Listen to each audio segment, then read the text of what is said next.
Juče sam najavio i danas na početku emisije gostovanje naših šampiona Jovane Preković i Roksanda Tanasov iz Karate kluba Knjaz. Dobar dan i dobrodošli. Dobar dan, bolje vas našli. Na pozivu. Prvo vas pitam, jeste uspeli da se odmorite, dalek put, puno obaveza, pretpostavljam i čestitke kad ste stigli, svi bi želi da vas vide. Da. Nismo se odmorili, odmah smo nastavili sa treninzima, jer to nam ostaje posle velikog takmičenja, da nastavimo da treniramo, da se borimo i da guramo dalje. Roksanda, dokle treninzi?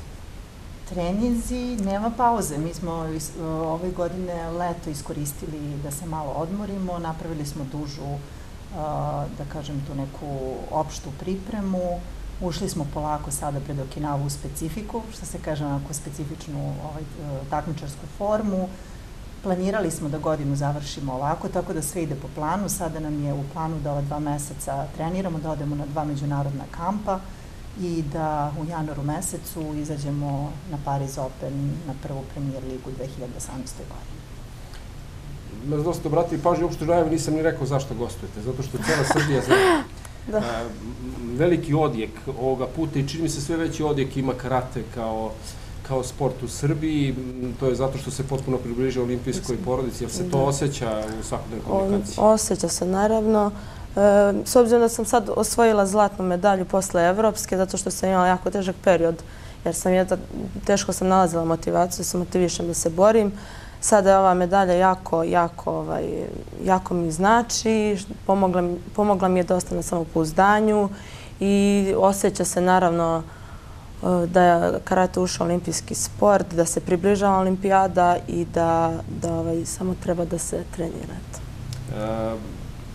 Ova medalja, evo je ovde, pretpostavljam da ima mnogo više na značaju s obzirom da dolazi, odnosno da je osvojena u zemlji karatea, u postojbini karate. Da li je to bilo neko dodatno opterećenje pred put u Japanu? Nije mi bilo opterećenje, ali sam imala jako veliku želju da bude zlatna medalja, baš zato što je karate nastao na Okinavi, zato što je tamo fenomenalna atmosfera, zato što je mnogo dobra energija i ja sam maksimalno to iskoristila znači iskoristila sam je maksimalno da se borim i da dam sve od sebe da osvojim baš zlatnu. Baš sam htjela zlatnu medalju. A po čemu se ovaj skup, recimo, i takmičenje razlikuju odnosno na neke druge na kojima si do sada učestvovala? Na kraju krajeva i to je evropsko zlato koje je stiglo. Razlikovalo se po tome što posle evropske medalje sam imala jako težak period što se tiče takmičenja. Gubila sam u prvom kolu i onda sam rešila da želim opet da pobeđujem. Našla sam motivaciju i eto, došlo zlato. Dobro, mislim na samu atmosferu u Japanu, na takmičenju oko borilišta, jer se to nešto osjeća i razlikuje? Osjeća se, naravno. Imali smo prije takmičenja 2 treninga sa nacionalnim timom u Japanu, gde smo išli u njihovu salu, gde smo vidjeli kako oni treniraju. Oni su nam preneli fenomenalnu i predivnu energiju koju sam ja prihvatila na najbolji mogući način i maksimalno iskoristila. I Roksanda, osim ovih uspomena iz Japana, nosi neke svoje lične uspomene od ranije kao takmičar, da, i kao trener. Da, meni je ovo 6. put da sam u Japanu, ali prvi put na Okinavi i slažem se sa Jokom da je stvarno doživljaj fenomenalan. Ono što Jovana izostavila da kaže jeste da u stvari čitava promocija karate sport i ulaska karatea u porodicu olimpijskih sportova u Tokiju 2020. i karatea kao demonstrativnog sporta te godine, jednostavno ta atmosfera se osjećala i videla u samoj sali. Bilo je preko 50 kamera, bilo je mnogo novinara, bilo je mnogo međunarodnih zvanica, bili su predstavnici Međunarodnog olimpijskog komiteta. Bilo je zaista fenomenalno. Japanci su to organizovali na najvišem mogućem nivou. Zaista atmosfera u sali je bila super. Japan ima kulturu da zna da poštuje karate, da zna da ga gleda, da zna da navija za prave sportiste, tako da je Jovana imala zaista puno navijača. Japanci su već godinama, mislim, kad god smo otišli tamo, jako privrženi Srbiji, jako nas vole, super su i poštuju nas kao borce i jako je Jovana, na primjer, u prvom kolu radila sa Japankom i pobedila Japanku, od koje je gubila inače 2 svetska prvenstva kao juniorka i kao mlađa seniorka. Ona je došla kod nje, poklonila joj se, čestitala joj, poželjela nam sreću i navijala sve vreme za nju. Tako da je super, stvarno, japanski nacionalni tim, preko 100 takmičara, po 5-6 vrhunskih takmičara u svakoj kategoriji i oni zaista ozbiljno se pripremaju za ovo što predstoji. Vidi se da postoji nekoliko takmičara koji su njihovi projekti za olimpijadu u Tokiju i maksimalna pažnja je usmerena na njih, ali Srbija i Jovana je stvarno na superioran način osvojila ovu zlatnu medalju i zaista je bila u centru pažnje. Koji je taj meč bio najteži od tih 6-7 koliko si dobro? Prvi meč, da, zato što, kao što Raki rekla, gubila sam 2013. na svetskom prvenstvu u polufinalu te devojke. U Indoneziji sam 2015. isto gubila u polufinalu, tako da sam ja rešila da ja ako nju sad dobijem da će biti takmičenje odlično.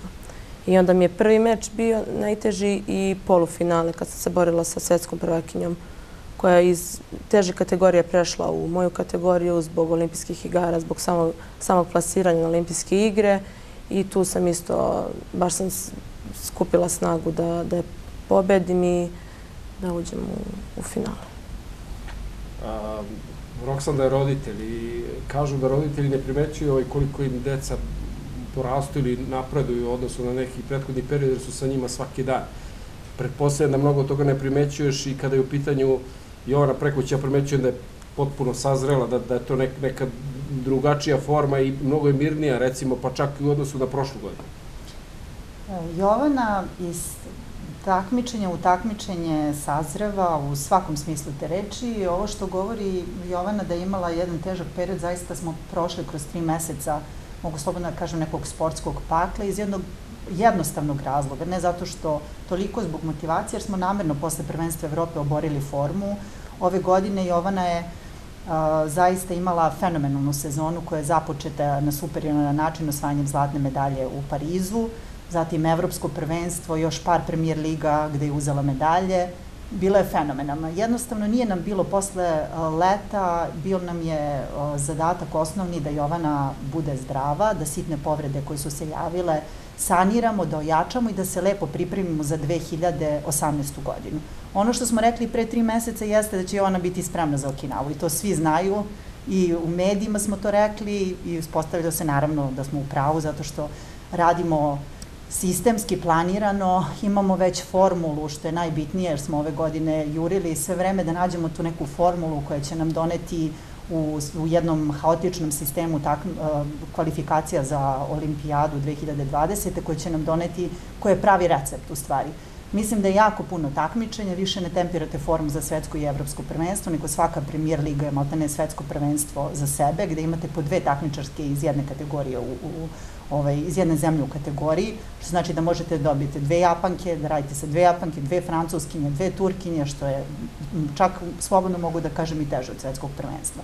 Tako da, u svemu tome, Jovana kad izgubi u prvom kolu, to je njoj malo, ona ima tu neku malo, da kažem, sportski taj ego i to nije navikla, jednostavno samopouzdanje je malo palo, ali smo jako upornim treninzima, mnogo priče i sa mnogo, naravno, želje prevazišli to na najlepši mogući način.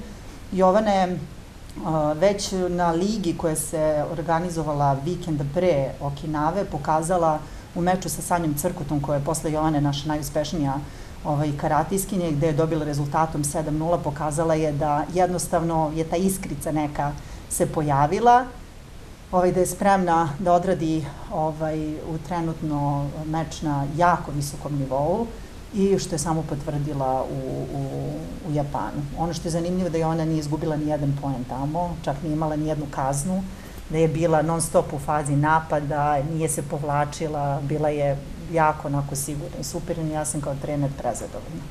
Tek je sad malo neprijatno. Sad mi je baš neprijatno, ali ishvali. Kad ovako o tome pričamo, delo je mnogo komplikovano, a šta je još, znam da je u praksi mnogo teško. Nismo pomenuli ni jednom trening koji je suština svega ovoga, koji ispade da je na najlakši deo ovog posla.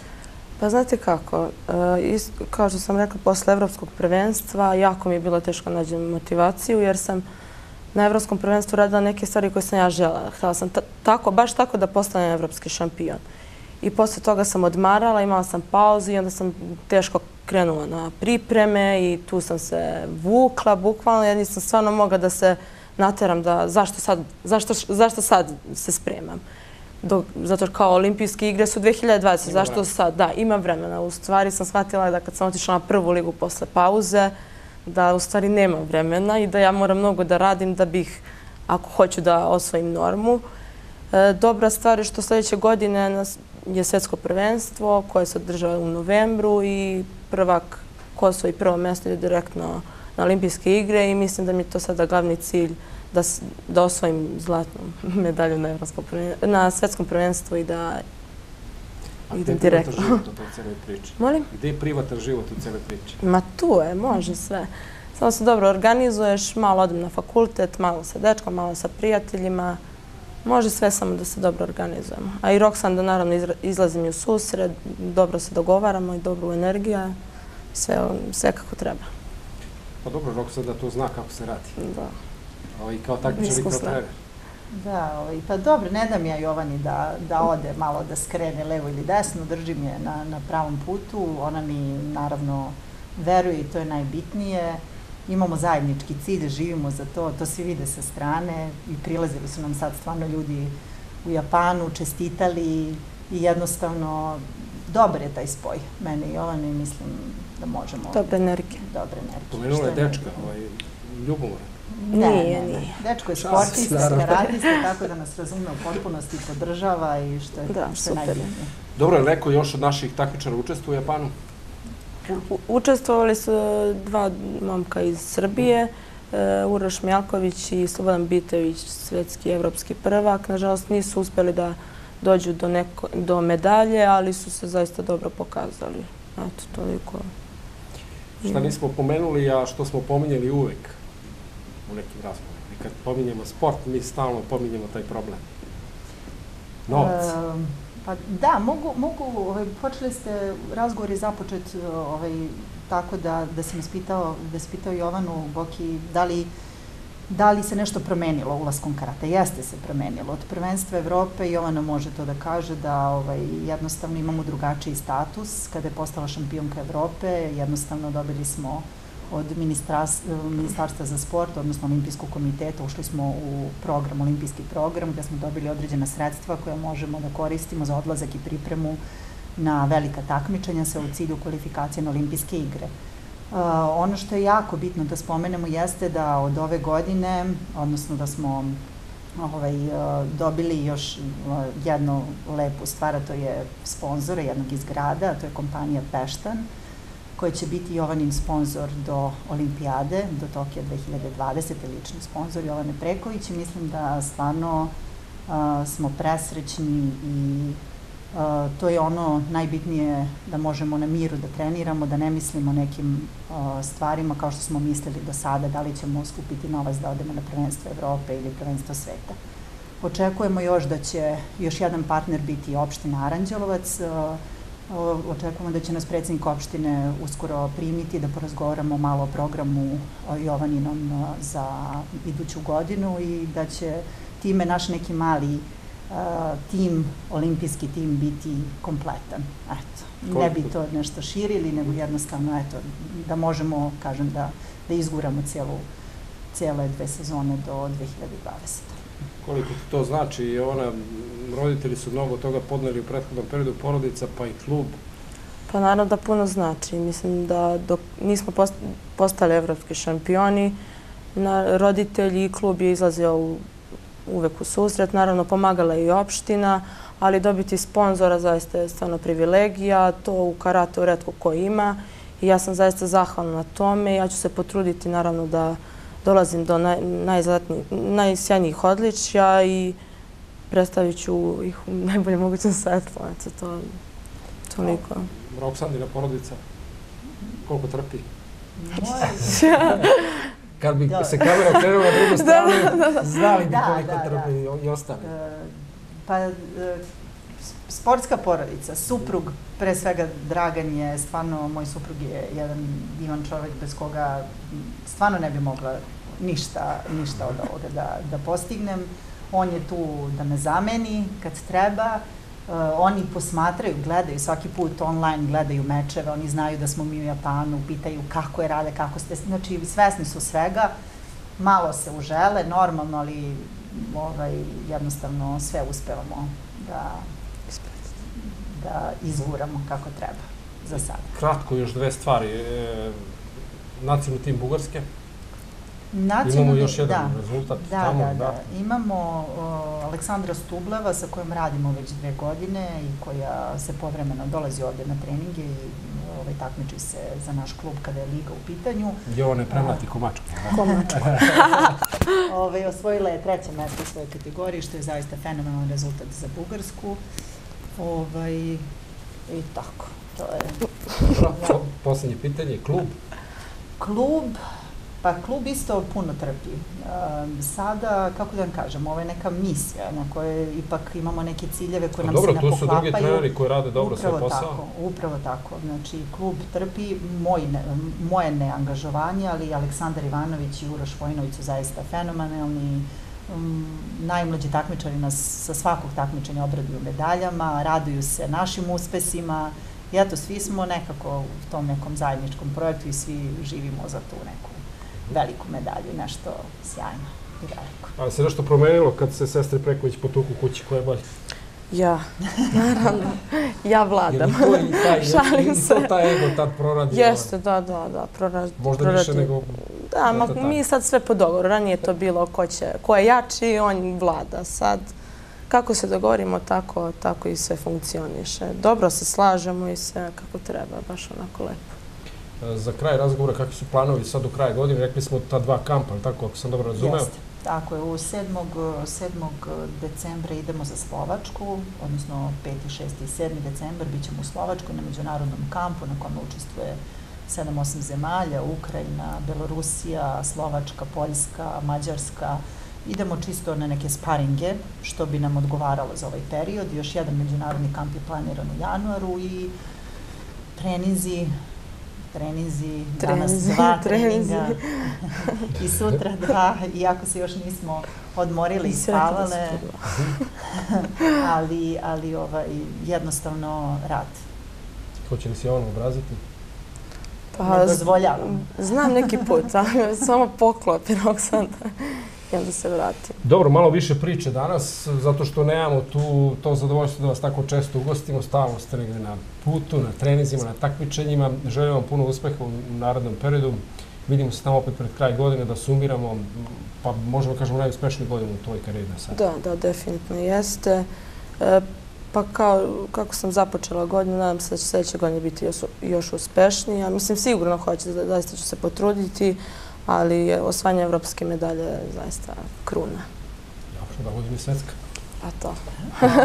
Ono što je zanimljivo jeste da smo danas dobili informaciju da će Jovana biti u izboru Olimpijskog komiteta za najbolju sportistkinju Srbije, ja za najboljeg trenera. Mislim da ćemo ući u najuži izbor, zato što imamo i Bogdanovićku koja je šampion sveta, pa mislim da će ipak prioritet imati ona, ali zaista i to je jedno lepo priznanje za kraj godine, za sve ovo što smo... Mi ne možemo da glasamo, ne postoji ta mogućnost.